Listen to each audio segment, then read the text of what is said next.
নমস্কাৰ বন্ধু বান্ধৱীসকল। আজি এই ইউটিউব চেনেলৰ জৰিয়তে আপোনালোকৰ এনেকুৱা এটা প্ৰশ্ন যি নেকি আমাৰ মাজত প্ৰতি মুহূৰ্ততে সন্দিগ্ধ আমাৰ মনলৈ উদয় হৈ থাকে, যি প্ৰশ্ন নেকি বহুতৰভাৱে ধৰ্মক লৈ প্ৰশাসনক লৈ নিজৰ মন্তব্য দি আহে, কিন্তু আমি তাৰ প্ৰশ্নবিলাকৰ উত্তৰ বিচাৰি নাপাওঁ, সঠিক উত্তৰটো বিচাৰি নাপাওঁ। বিশেষকৈ সেই প্ৰশ্নটো হ'ল ধৰ্ম। ধৰ্মক বহুতে কয় এটা আধ্যাত্মিক বস্তু, আৰু কিছুমানে কয় ই হ'ল এক পৰিকল্পিত ধৰ্মীয় দিশেৰে এক ব্যৱসায়, কোনোৱে কয় অন্ধবিশ্বাস।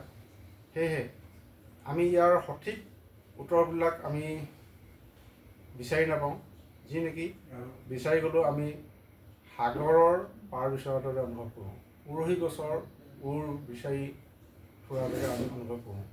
কিন্তু আমি আমাৰ বিভিন্ন ধৰ্মীয় আলোচনা বা বিভিন্ন ধৰ্মীয় গ্ৰন্থ পঢ়িবলৈ পাওঁ। তাৰ মাজেৰে আমি এনে এজন ব্যক্তিৰ ওচৰলৈ আহিছোঁ, নিশ্চয় আপোনালোকে চিনি পাইছে। তেখেতৰ পৰা আমি কিছু কথা আমি ধৰ্মীয় দিশেৰে বা আমি আমাৰ পৰম্পৰাৰ বিষয়ে কিছু কথা জানিব পাৰিম। গতিকে প্ৰশ্নবিলাক ওলাই থকা প্ৰশ্নৰ যি আঁত ধৰিব, সেই প্ৰশ্নৰ উত্তৰ আপোনালোকে নিশ্চয় সাৰমৰ্ম উপলব্ধি কৰিবলৈ সক্ষম হ'ব। এয়া বৰদেউতা আপোনাৰ পৰিচয়টো দিয়কচোন। মোৰ নাম নগেন গগৈ। মই আমাৰ যিটো ফুৰালুং ধৰ্মৰ তাৰ পৌৰোহিত্যও কৰোঁ। গতিকে আমাৰ শাস্ত্ৰ দৰ্শন বা অন্যান্য কিছুমান পূজা পাতলৰ দৰ্শনো বেলেগ। সেইকাৰণে তাৰ বিষয়ে এই ভতিজা ল'ৰাটোৱে যি প্ৰশ্ন কৰিব মই উত্তৰ দিবলৈ আগবাঢ়ি আহিছোঁ। আমাৰ এক নম্বৰ প্ৰশ্নটো হ'ল, বৰদেউতা এটা সময়ত মাঘনোৱা ME স্কুলৰ শিক্ষকতা কৰি বৰ্তমান ৰিটায়াৰ, আৰু তেওঁ বিভিন্ন সামাজিক প্ৰতিষ্ঠানত সমাজসেৱক হিচাপে তেওঁ অৰিহণা যোগাই আহিছে। আৰু স্কুল কৰি থকা সময়ৰ পৰা বিভিন্ন অনুষ্ঠান প্ৰতিষ্ঠানৰ লগত তেখেতক বিভিন্ন দিশত আলোচনা চক্ৰত বা মেলে মিটিঙত আমন্ত্ৰণ কৰি তেখেতক যথেষ্ট সমাদৰ কৰে। তেখেতে প্ৰায়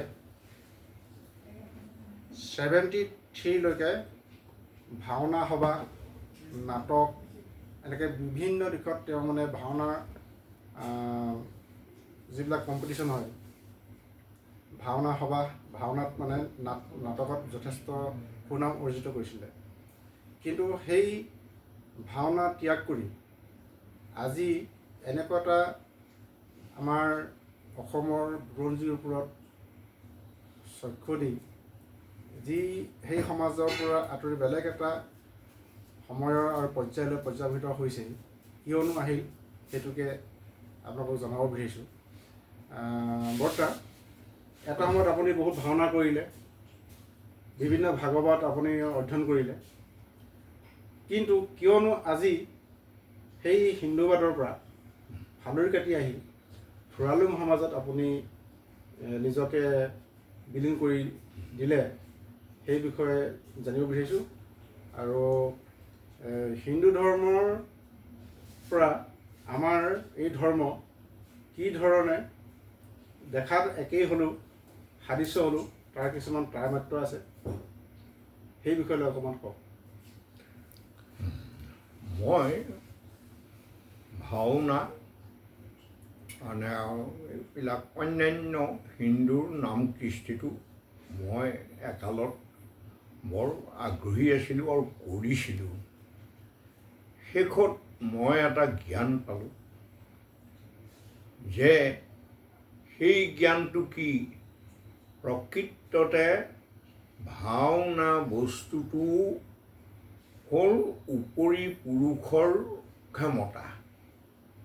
কিয়নো কৃষ্ণ বা ৰামেই বোলক তেখেত সকলো মৃতক দেৱতাহে, কিয়নো পিতৃ মাতৃ আছে, আৰু পিতৃ মাতৃৰ থকা সকল মৃতক হোৱা আমাৰ মতে মৃতক দেৱতা বুলিহে কয়। গতিকে মৃতক দেৱতাকেই সন্তুষ্ট কৰি আমি আশীৰ্বাদ বিচৰা হয়। তাৰপিছত আমি চালোঁ যে জাতি হিচাপে বুৰঞ্জীত পালোঁ যে আমাৰ জাতিটো ইয়াৰ নহয়, ই চীনৰ মাওমুঙৰ ইউনান সভ্যতাৰহে বস্তু। তেতিয়া আমাৰো নীতি নিয়ম বেলেগ। যেনে আমি বিবাহত চক্ৰং 101 বন্তিহে লগাওঁ, বাকী অন্যান্য ধৰ্মাৱলম্বী মানুহে হোম যজ্ঞহে কৰে। গতিকে কোনো প্ৰকাৰে নিমিলে। তেতিয়া দেখিলোঁ যে বিবাহ কাৰ্যটো যেতিয়া আমাৰ পৰম্পৰাৰে কৰিব লগা কৰিলেহে আমাৰ শুভ হয়, তেতিয়াহ'লে বাকীখিনিও আমাৰ পৰম্পৰাত কৰিলে আৰু শুভ হ'ব। এই তেতিয়া জাতীয় সংস্কৃতিৰ প্ৰতি মোৰ মন আগ্ৰহী হয় আৰু জাতীয় সংস্কৃতিৰ বিকাশৰ কাৰণে মই গুৰুত্ব দিওঁ। গুৰুত্ব দিয়াৰ পাছত সঁচাকৈ দেখিলোঁ আমাৰ শাস্ত্ৰতত্ত্বও বেলেগ। আমাৰ শাস্ত্ৰতত্ত্বত চাওক, কেতিয়াও মৃতকৰ প্ৰশ্নটো নাহে। প্ৰথমতে আমাৰ ধৰ্মীয় শাস্ত্ৰখনৰ নাম কিনো? লিক লাই পেন কাকা, লিক লাই পেন কাকা, তাত লেখা আছে। মই অকণমান আপোনালোকক কৈছোঁ। ব্ৰহ্মাণ্ডত অতীত কি আছিল আমাৰ শাস্ত্ৰত লিখিলে, জিমু বমি ফিমি চাংচাকুন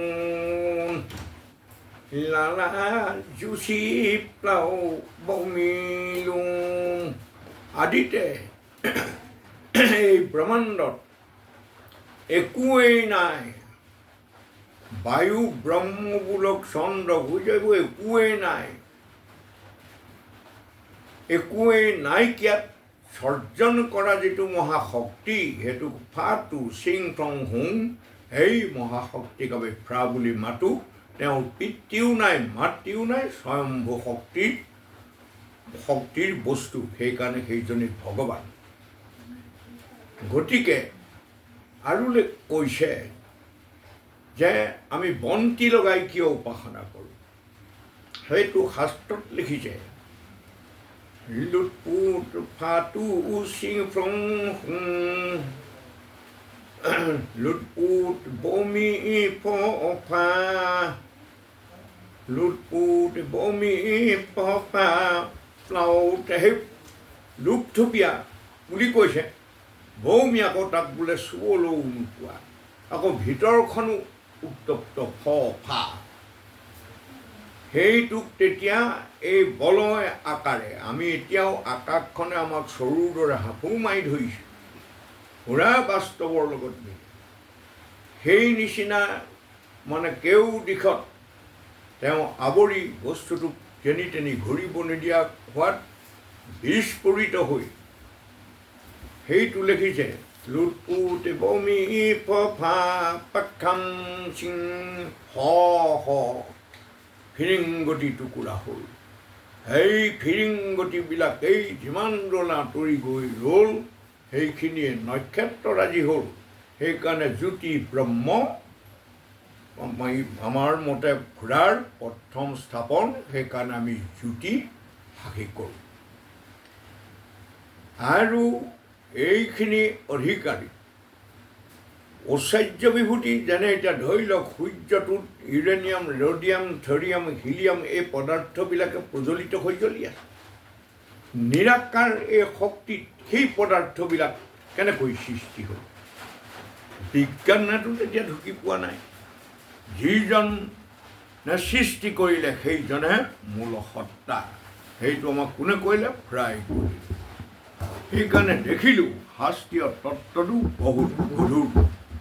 সেইকাৰণে আমি 101 বন্তি লগাই দেৱসকলক মাতি উপাসনা কৰোঁ। আমাৰ যিখিনি ডাঙৰ বৰসভা বুলি কয়, সেইটোক ফ্ৰা লুং বুলি কয়। সেইটোত আমি 101 গছ বন্তি, সেইটো আমাৰ কি দিব লাগে? লাখ, অৰ্থাৎ এটা গছাৰ লেখীয়া বস্তুত এশ বন্তি জ্বলাব লাগে, আকৌ এশ তেনেকৈ মাহ প্ৰসাদৰ মাননি, এশ এটা পইচা আৰু মৃদং গাই সেইজনক এইবিলাক কৰি সঁচাকৈ উপকাৰ পালোঁ। সেই উপকাৰৰ তত্ত্বমতে দেখিলোঁ যে সত্য দৰ্শনটো আৰু বাস্তৱতো এই দৰ্শনৰ পোৱা কথা এতিয়াও জিলিকি আছে। সেইকাৰণে ই অদৃশ্য নহয়, কোনো এটা কাল্পনিক বুলি ক'ব নোৱাৰোঁ। সেইকাৰণে মই এই ধৰ্মৰ প্ৰতি আগ্ৰহী হওঁ। আৰু কিছুমান প্ৰশ্ন আছিল। আচ্ছা, এই ফালুন ধৰ্মই আমাৰ অসমীয়া জাতিটোক আগুৱাই নিব বুলি ভাবেনে, বা ই কেনেকৈ সম্ভৱ? এই ধৰ্মটো আন জাতি মংগোলিয়ান জাতিবিলাকৰ লগত পূজা পাতলৰ বিভিন্ন বিধি বিধান সাদৃশ্যতা আছে, কিন্তু তেওঁলোকৰ ভাষাটো বেলেগ। বাকী হিন্দু পৰম্পৰাৰ লগত এইটো সাদৃশ্য নহয়। হিন্দু পৰম্পৰা মতে যজ্ঞ, আমাৰ যজ্ঞ বোলা বস্তু এটা আছে। সেই গতিকে অসমত মংগোলিয়ান মানুহৰে সংখ্যাই বেছি। তেওঁলোকৰ পূজা পাতলৰ লগত যেতিয়া সম্পৰ্ক আছে, অসম উন্নতি হ'ব বুলি ভাবোঁ। এই কথাটো থাইলেণ্ডৰ থাম্বল ইউনিভাৰ্চিটি এজন প্ৰফেচাৰ মোৰ ঘৰলৈ আহিছিল। তেওঁৰ নাম সুদান উইচালথিং। তেওঁ ইনভাইৰমেণ্ট অৰ্থাৎ পৰিৱেশৰ তেওঁ হ'ল প্ৰফেচাৰ। মোক ক'লে, মই আসামলৈ আহিছোঁ, Mongoloid and Tai culture is same or not, I shall research. তেতিয়া তেওঁ বিভিন্ন ঠাইত ঘূৰি তাৰপিছত এটা ৰিপৰ্ট লিখিলে। Tai and Mongoloids peoples their culture is same. If they are not cooperated each other, Assam will not be develop. যদি তেওঁলোক এক হৈ সহযোগী নহয়, অসমৰ উন্নতি কৰিব নোৱাৰে। সেইটো ক্ষেত্ৰৰ পৰা চাবলৈ গ'লে ফুৰালুং ধৰ্মৰ বিকাশে পৰ্বত ভৈয়ামৰ মাজত সম্প্ৰীতি গঠন কৰি বৰ অসম হয়তো গঠন হ'ব পাৰে।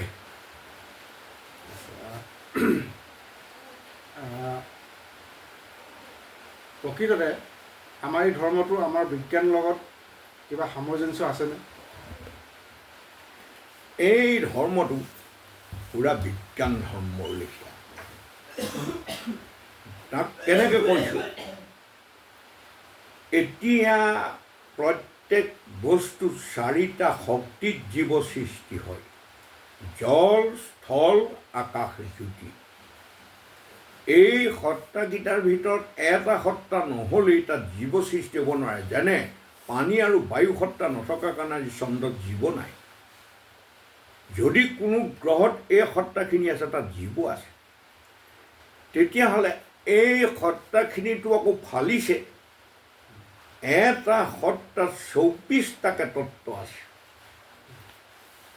24 যেতিয়া তত্ত্ব, যেনে মই ক্ষুদ্ৰতম শিকাই পোহৰৰ এটা ভাঙি দিছোঁ। পোহৰ গতিকাৰক, পোহৰৰ এটা নিৰ্দিষ্ট গতিলেহে যাব তাৰ ক্ষমতা। পোহৰ স্থিতিকাৰক, বয়োবৃদ্ধ এজন মানুহে অলপ দূৰলৈহে দেখে। পোহৰৰ 7টা ৰং আছে। সেই সপ্ত ৰং মতে সপ্ত তাপ আছে। যেনে এক্স ৰে, কস্মিক ৰে, এইবিলাক আমি দেখা নাপাওঁ, কিন্তু এনেকুৱা যে এক্স ৰে যদি টানকৈ পৰে গোটেই স্নায়ুৱে মৰিব, কস্মিক ৰে পৰিলে এচটা তীখাও নিমিষত গলিব বুলি কৈছে। সেইকাৰণে সপ্ত ৰং, সপ্ত তাপ। এই 14 গতিকাৰক, স্থিতিকাৰক, এই 16 পোহৰ প্ৰতিবিম্বিত কাৰক। আপুনি পানীৰ চফা পানীত গৈ আইনাত গৈ গোটেই প্ৰতিচ্ছবি দেখিছে, নিশ্চয় তাত কিবা এটা বস্তু আছে ভেটা দিব পৰা। সেইকাৰণেহে আপোনাৰ প্ৰতিচ্ছবিটো আপুনি দেখিছে। এই হ'ল প্ৰতিবিম্বিত কাৰক, ভেদকাৰক। 18 পোহৰ সৃষ্টিকাৰক, পোহৰ ধ্বংসকাৰক। য'ত পোহৰ নপৰে তাতো একো নগজে, য'ত বেছিকৈ পৰে তাতো মৰে। সেইকাৰণে 20 পোহৰ প্ৰজ্বলিত, পোহৰ উজ্জ্বলিত। লাইট এটা জ্বলাইছে, তাতহে জুইকুৰা জ্বলিছে, তাৰ উজ্জ্বলতাটোহে পোহৰ দিছে। এই হ'ল 22 পোহৰ পৰিপুষ্টিকাৰক আৰু ক্ৰিয়াকাৰক আমি সেই পোহৰৰ পৰা আমাৰ স্বাস্থ্যৰো পৰিপুষ্টি আৰু ক্ৰিয়া ফটো উঠিছে আপোনাৰ সেইবিলাকক কিবা এটা সেই যেনেকৈ পোহৰ পৰিলে কি পদাৰ্থত যেনে ৰুবিডিয়াম ছডিয়ামৰ ওপৰত পোহৰ পৰিলে তাৰ সাঁচ বহে তাত কি ক্ৰিয়াটো আছে সেইফালৰ পৰা চাবলৈ গ'লে আমাৰ ধৰ্মটো বিজ্ঞানবিদ আচ্ছা নিশ্চয় কথাখিনি আপোনালোকে উপলব্ধি কৰিব যদি উপলব্ধি কৰি ইয়াৰ সামগ্ৰিক বা কিবা কথা বুজিবলৈ বাকী আছে আমাৰ এই চেনেলৰ ভিতৰতে আমাৰ কমেণ্ট বক্সত কমেণ্ট কৰিব আৰু প্ৰশ্ন কৰিব সেই প্ৰশ্ন অনুপাতে পৰৱৰ্তী সময়ত আপোনালোকৰ মনত যি আছে সেইখিনি উত্তৰ দিবলৈ চেষ্টা কৰিম গতিকে আজি বৰদেউতাৰ সময় হৈছে গতিকে পৰৱৰ্তী ভিডিঅ'ত আৰু বহুখিনি কথা আলোচনা আছে সেইখিনি পাব বুলি ভাবিছোঁ গতিকে আপোনালোকে কমেণ্ট বক্সত যিকোনো প্ৰশ্ন কৰিব পাৰে তাৰ কাৰণে বৰদেউতা উত্তৰ দিবলৈ প্ৰস্তুত সেই গতিকে আমাৰ এই চেনেলটো অতি সোনকালে ছাবস্ক্ৰাইব কৰি শ্বেয়াৰিং কৰিব যাতে বৰদেউতাই জীৱিত কালতেই যিখিনি অধ্যয়ন কৰিছিলে সেইখিনি মানে পৰ্যায়ক্ৰমে আপোনালোকক দিবলৈ চেষ্টা কৰিব সেয়েহে আজি এই ভিডিঅ'টো ইমানতে সমাপ্ত কৰিছোঁ কিবা প্ৰশ্ন আছে যদি কমেণ্ট বক্সত প্ৰশ্ন কৰিব পাৰে তাৰ বাবে নিশ্চয় উত্তৰ দিবলৈ বৰদেউতা নিশ্চয় সাজু হ'ব ধন্যবাদ শুভৰাত্ৰি ৰং বাই বাই